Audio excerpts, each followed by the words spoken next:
Fabien Galtier vient d'annoncer la composition de l'équipe de France qui défiera l'Irlande ce samedi.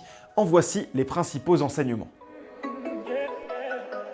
Bon, il s'agit quasiment d'une finale dans ce tournoi Destination, les Bleus n'ont pas le droit à l'erreur et ils pourront compter sur Romain Ntamack qui était suspendu contre l'Angleterre et l'Italie. Il est de retour à l'ouverture, il peut nous faire du bien sur l'aspect défensif notamment. Thomas Ramos retrouve sa place à l'arrière et Mathieu Jalibert n'est toujours pas dans le groupe.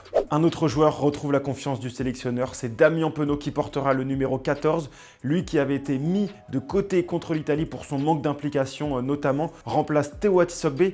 C'est un peu dur pour le Palois parce qu'à chaque fois qu'il joue, il est bon, que ce soit avec l'équipe de France ou avec la section paloise, encore ce week-end. On se demande ce qu'il aurait pu faire de mieux. On passe aux avants maintenant avec le grand retour d'Emmanuel Meafou, lui qui avait manqué Italie-France à cause d'une infection pulmonaire. Il est de retour sur la feuille derrière Mickaël Guillard qui a apporté satisfaction visiblement. Meafou est utilisé en sortie de banc pour faire mal en fin de match. Un peu finalement la définition d'un impact player. Je trouve pas que ce soit une si mauvaise idée. Le 8 de devant reste inchangé. Grégory Aldrit nous a fait un petit peu peur avec ses douleurs à l'aine, mais il sera bien présent contre l'Irlande. La stratégie d'un banc en 7-1 est maintenue par le 15 de France après le test réussi contre l'Italie. Alors ça peut être payant pour répondre aux défis physiques des Irlandais, mais s'il y a un PT derrière, par contre, c'est un peu risqué. Voilà donc les principaux enseignements de la composition concoctée par Fabien Galtier et son staff pour défier l'Irlande. Dis-nous si tu es d'accord avec les choix du sélectionneur et puis n'hésite pas à t'abonner.